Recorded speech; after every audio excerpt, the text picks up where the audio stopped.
प्रवरा परिसर हे एक कुटुंब आहे। कुटुंबात अंतर्गत मतभेद असू शकतात। अंतर्गत मतभेदामुळे गरीब माणूस भरडला जाऊ नये ही आमची संकल्पना आहे। कोल्हार भगवतीपूरमध्ये यापुढे कोणत्याही महिला भगिनीवर अन्याय अत्याचार सहन केला जाणार नाही।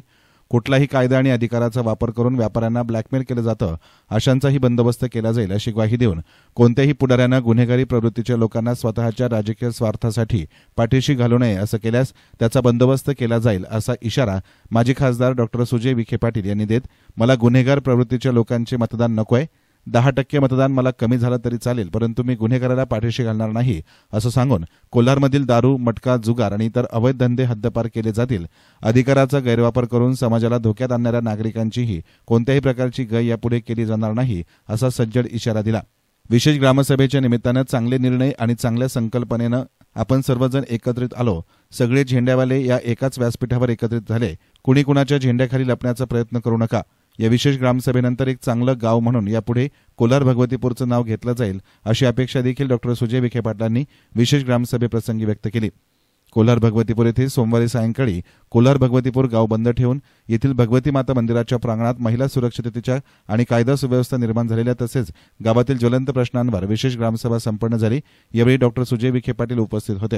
यावेळी प्रवरा बँकेचे अध्यक्ष डॉ. भास्करराव खर्डे, ॲडव्होकेट सुरेंद्र खर्डे, कोल्हार बुद्रुक ग्रामपंचायत सरपंच निवेदिता बोरुडे, भगवतीपूरचे सरपंच दत्तात्रय राजभोज, उपसरपंच प्रकाश खर्डे, कोल्हार भगवतीपूर देवालय ट्रस्टचे अध्यक्ष सयाजी खर्डे, उपाध्यक्ष साहेबराव दळे, संभाजी देवकर, स्वप्नील निबे, उद्योजक अजित कुंकुलोळ, ऋषिकेश खांदे, मंडल अधिकारी वैशाली मोरे, डीवायएसपी शिरीष वमने, लोणी पोलीस ठाण्याचे सहाय्यक पोलीस निरीक्षक कैलास वाघ, पोलीस उपनिरीक्षक आशिष चौधरी, महिला पोलीस उपनिरीक्षक शुभांगी मोरे, कोल्हार आउटपोस्टचे हेड कॉन्स्टेबल दिनकर चव्हाण, कोल्हार बुद्रुक ग्रामपंचायतीचे ग्रामविकास अधिकारी शशिकांत चौरे, भगवतीपूरचे ग्रामविकास अधिकारी श्रीराम कोते आदींसह महिला ग्रामस्थ मोठ्या संख्येनं उपस्थित होते।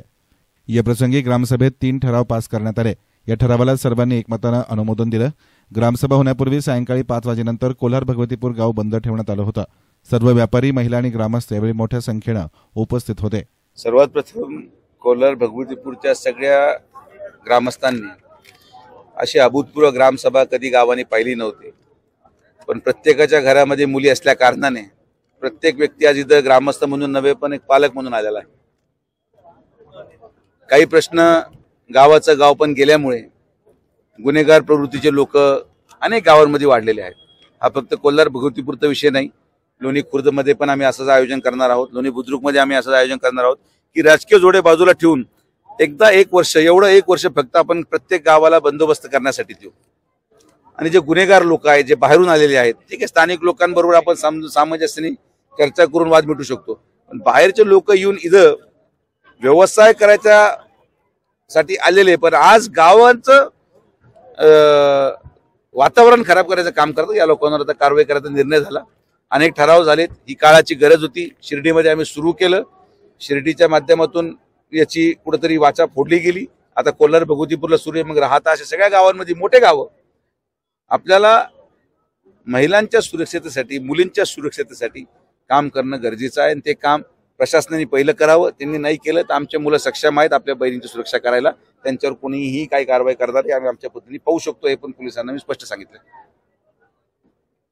दादा, तसेच आता गावामध्ये अनेक ठराव झाले, त्याच्याबरोबर फ्लेक्स असेल किंवा गावाचं सुशोभीकरण असेल, सीसीटीव्ही असेल, तसे महिला सुरक्षेचा असेल, आपण त्याच्यावरती सर्वांकडे सगळे मुद्दे बोललात।